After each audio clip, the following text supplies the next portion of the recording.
Ready, begin. I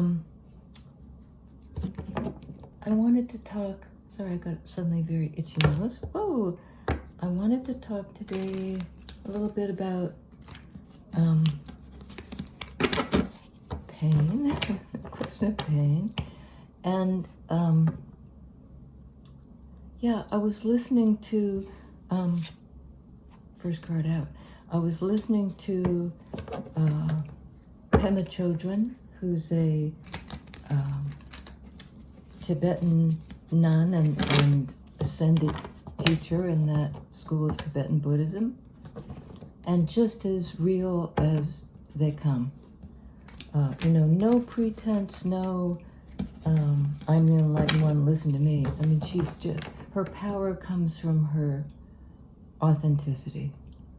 And one of the things she was saying about pain, because that comes up a lot in her teachings and with the people who attend her lectures and are trying to develop a meditation practice. And often what comes up when you're sitting is how much things hurt physically and psychologically. But, she has a very bad back, and she can only meditate now for maybe 15 minutes at a time. Then she has to get up and walk it off. And, and I've been experiencing that too recently with just, my issue at the moment is migraines, and they just don't stop. I mean, it's pretty much one rolling migraine.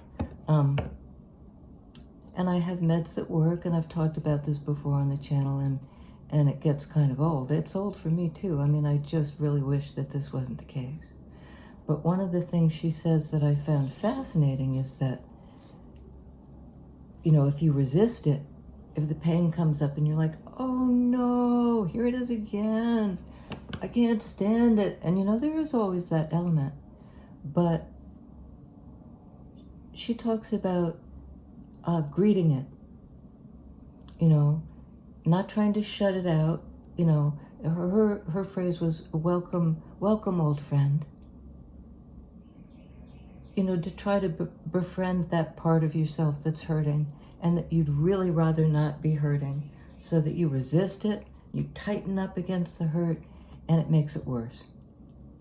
And there's a way in which, and I found that it actually works, sort of, along with migraine meds and, cold washcloth or whatever it is, but to just sort of attend to the pain with love and care. And I think I've said this in a video pretty recently. If your friend was in pain, or your child, or your parent, you wouldn't start off by saying, I'm not listening to that, get me out of here, No more do we want to do that to ourselves. And I don't think psychological pain is much different. You first need to acknowledge it with compassion, and then it begins to abate. It softens. And, at least with most kinds of chronic pain. So there's something about that, of just, not abandoning ourselves when we're hurt by saying, no, it can't be true, and I'm not going to look at that, and, I'll distract myself in any number of ways. Anything rather than just, I think as Pem puts it, you stay. Some parts of you just stay. And don't run. And be there for yourself. And it's absolutely miraculous what that does. She was left on the table. I'm going to put her back in just to see High Priestess, a card of Cancer, Libra. I think sort of, it's divine feminine as much as Empress is. It's the mystic, the seer, the healer that doesn't speak, that knows it but can't articulate it. That's not her job. Her job is to see it, feel it, be it. So okay. Oh, I love it. Sometimes, oh my God. I mean, I love tarot. The pain and guarded energy, setting up the boundary against the pain, which isn't it, it's our instinct to do that, to retract from it, to pull away, to guard, to set up a boundary. But sometimes acknowledging it, feeling your way through it. Queen of Cups. The broken heart, the healing heart. And I think we want to look a little bit more into the boundary.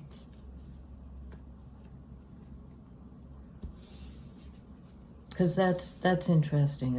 It's protection. And it may be protecting the wounded heart. And in fact, yeah, okay. All right, well, there she is again. It was on the bottom of the deck. It just poked out. She really wants to be here with us. I want her to. She goes right under the Three of Swords, wounded heart. And it's a sword energy, and I tend to think of it as the memory, because it's that sword energy of the mental mind. But it's the reverberation of, whatever went down that was divisive, heartbreaking, separating. And look at the blasted landscape. And that's a card of agony. And we would do this naturally. Like you don't really want to move toward the pain. And yet, this card of compassion and love, of receiving the blessing. Because truly, if you guard against the pain, and your boundaries are so strong, I don't want to be hurt. Hurt again. Hurt for the third time, maybe, Three of Swords. It's hard to give and receive love. You don't want to set up a boundary against that. Break down those boundaries. Kick out those jams. Let's see about the boundary, the Nine of Wands. She's in a torn and tattered blouse. She's holding one torch in her hand, like this is mine. And the other wands are make the fence. And she's given out some stink eye, Stay back. What's that about? Five of Cups. This is the hurt. Five of Cups is sadness. Five of Cups is the feeling that your feelings are, something is going down the drain. It's kind of the whirlpool of emotion. And if you can see in this, there's this kind of vortex that is pulling on this person like, I'll follow you down the drain.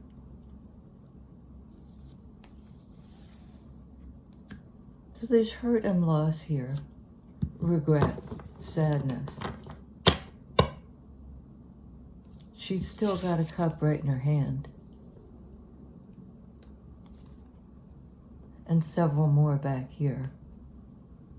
So all is not lost, but it feels as if it is. That's the thing about the boundaries or the pulling away. The most natural thing in the world. And it's kind of counterintuitive to move toward it. But if you move toward it with compassion, with this kind of energy, you can transmute it.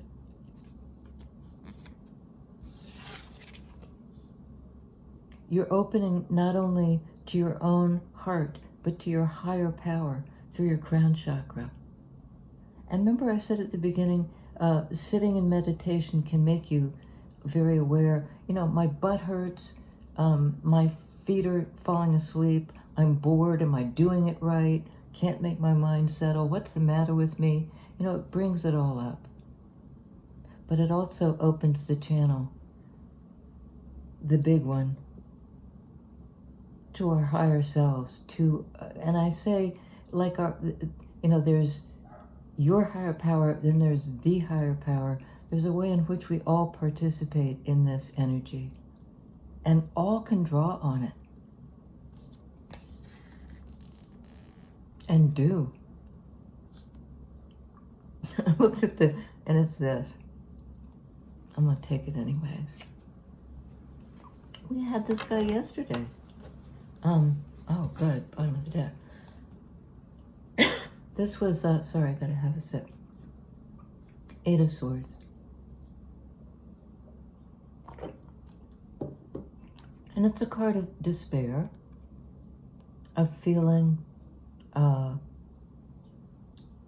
hemmed in, unable to move. And we talked about it yesterday as being bad self-talk. What's the matter with me? Why can't I hang on to what I love? Why does it always seem to end this way? Why is my heart always broken? Because there's that tendency to, in the memory of it, the sword energy part of it, think that this is the eternal place. This blasted landscape is the only place there is left. I'm stuck there because I'm stuck in my head. Bad sword energies here. Bad, challenging. We all go through this all the time. And part of the bad self-talk, I think, has to do with,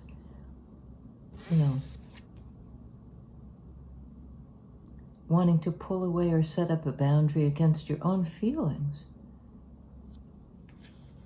If there's a boundary against the bad feelings, there's a boundary against the good feelings. That's just kind of how it is. It's very hard to be selective. I'll feel this, but I won't feel that. I'll feel my joy, but don't make me acknowledge my pain. I'll be there for myself when the going is good, and if the going gets tough, forget it. I'll pull away. I'll disassociate. There was Mission Impossible. I can't remember. There was something about I'll deny all. Never mind. It's an old show. Nobody else but me will remember it anyway. But bottom of the deck was World. This is the ending of that cycle and the beginning of the new. Second major arcana.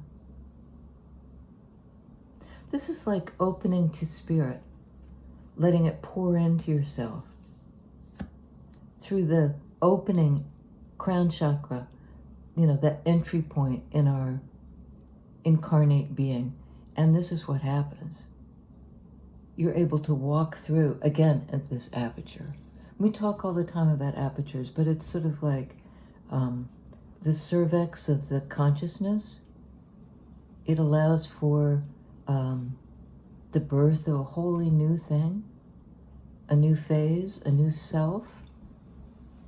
And she has the, almost the rainbow chakra colors on her garb, starting with the red, root chakra, orange, sacral chakra, yellow, solar plexus chakra, heart chakra, green, etc., all the way up.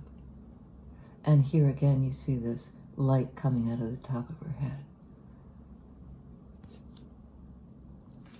Similar to, in Queen of Cups, this light bouncing from palm to palm, almost like I receive it. In Cups energy, she feels it all. She feels it all. The sadness, the heartbreak, the need to set the boundary, and the repercussions of that. Can be to isolate you, at least in the way you think about things.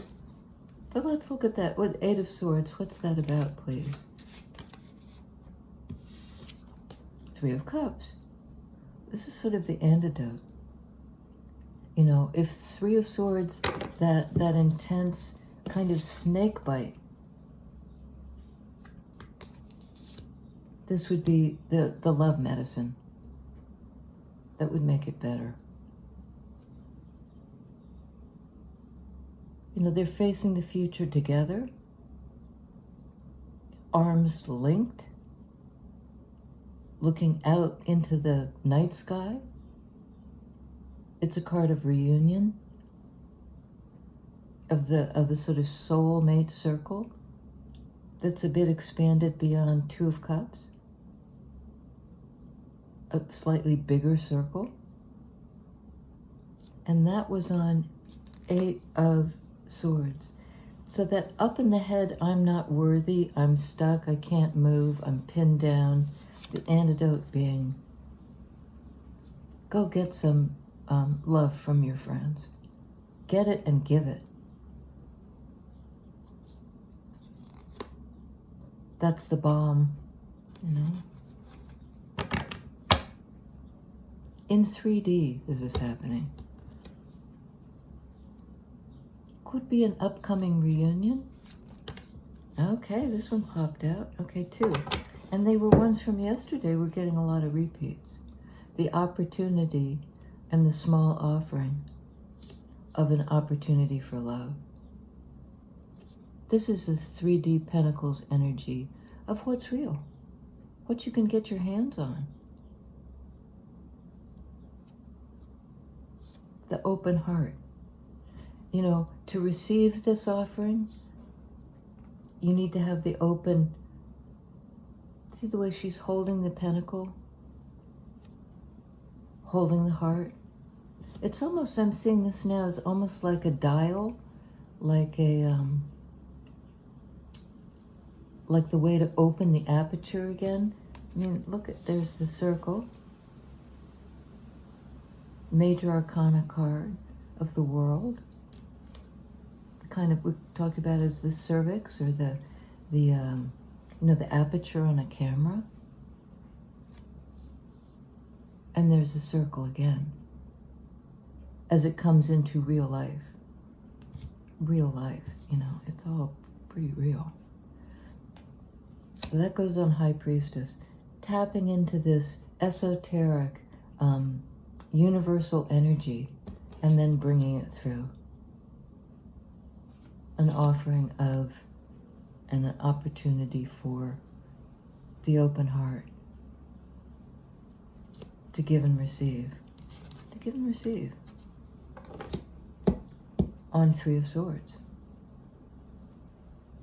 You took the hit. You know, maybe more than one of you. Maybe it was a third-party situation in the sense of you, the other guy, and some other person or influence or circumstance that ended up dividing you. You took a hit. And I think the challenge is to stay open-hearted. Like, you don't get hurt if you're not open-hearted. But you don't get this either. You get the blasted landscape of 3 of Swords. Not this beautiful lavender night sky landscape where the wind blows and you have your arms. I mean, it just, the energy I get coming off of this is just,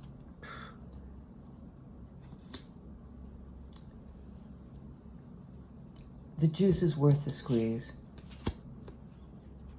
It is. What's the alternative? To shut down forever? Sometimes we have to shut down for a while, and that's okay. You know, that's part of it too. Tell us about Queen of Cups, please. Oh, it's quite a few. Oh, a few. Bottom of the deck, Hierophant.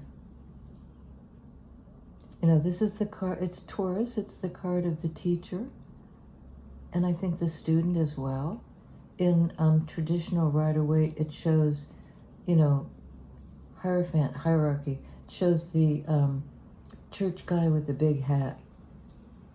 You know, I wear the fancy hat, listen to me. And it has that taste to it sometimes. But in this deck, it's just I mean, look at the guy's face. Look at the way his head is lit up. You know, there's nothing about really hierarchy here except this ascending, the stairways going up into the light, and he's come back down. He, she, they, this energy comes back into our existence and lights us up. It's a card of the teacher, the lesson, the student, the higher power. Higher power. That's on Queen of Cups. As is. Oh God, it's so beautiful. It makes me want to cry. This card of a study and looking into something, learning about it. You know, first intellectually in your head, but it's a transportive knowing. It gets you from A to B, over the abyss. So it's a knowing, beginner's mind, but about this kind of, I mean, this is you. It's me. It's the energy of us, you know, who love each other. That's just what gets us ascended, the open heart. And do we know automatically how to do any of that? No. We're all in the kind of beginner's mind energy, which is a very good thing, because otherwise it's rote. I've been here, I know it, I don't need to, you know, I've shut the book on that because lesson learned, not this. And I love it that she's surrounded by a light.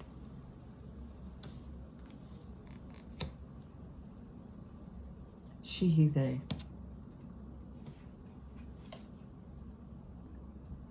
Love heirs.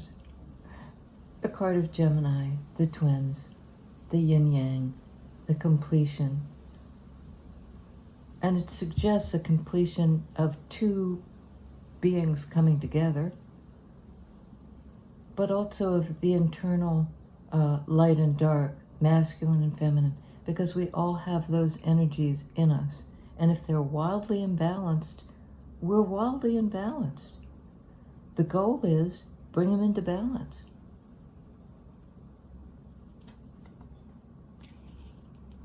Lovers. 8 of Wands. Had that yesterday as well. A lot of these are repeats, which just means we're picking up on the same story, just advancing it a little bit or looking at it from a slightly different angle. And this is sort of, strikes me as looking at it from a slightly different angle, because all these wands can represent direction, focus, and they're all kind of, there's a focal point. It does mean communication, back and forth, flow, a degree of becoming whole. Because I don't think you have this without this. You know, this is the 8 of Wands. This is the 8 of Swords. You can tell just by the colors how different they are, and by the imagery. Sword energy ought to be about communication. In this case, no. Except in the sense of this damaging self-talk that like reiterates, says it again and again. I'm hurt, I'm stuck, I'm pinned, I'm ruined. I'm in agony. Back in the flow. Back in the slipstream. Back in life.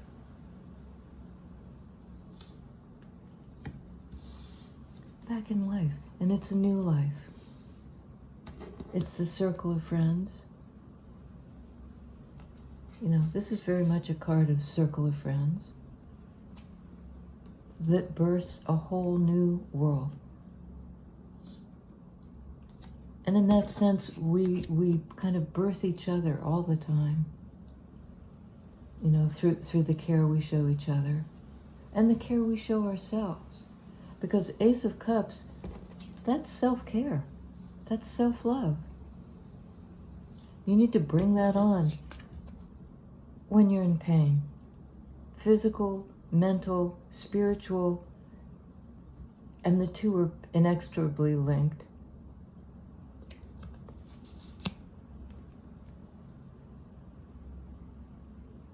That's the antidote. There is an antidote. We have to learn more about it all the time because circumstances change, but there's a constant. There's a constant. And I'd say that's pretty much every major arcana that's shown up here.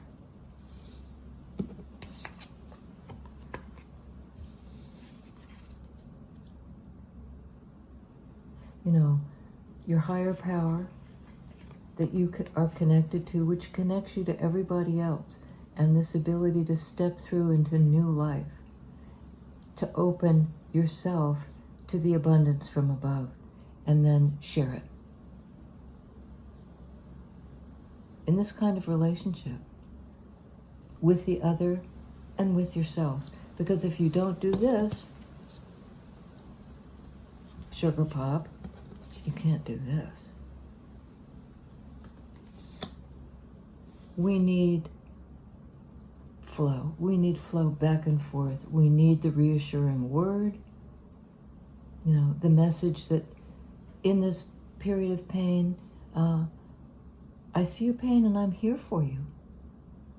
You know, we can't take it away from each other. We can't sort of go poof and take away each other's pain.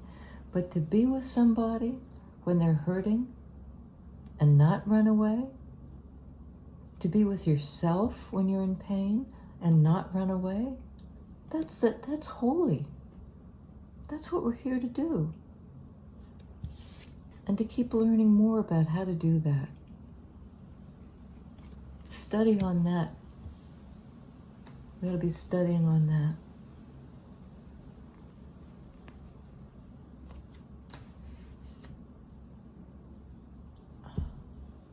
And I wanted to say I'm sort of tearing up, which is not that unusual for me. I'm sort of a weeper. And come by it, honestly, my whole family is like, oh. But I just have had some wonderful messages, communications, donations, support of all kinds from you guys lately. And it's just literally words can't express. And I'm usually full of words about things, but you know, just a big heartfelt thank you to all of you for joining me here and showing your support, commenting, subscribing, you know, and sharing it. If you have a circle of friends and you think they would benefit from this kind of stuff, invite them in. Invite them in. We need them, they need us, we need each other. That's the antidote. That and self-love. See you next time.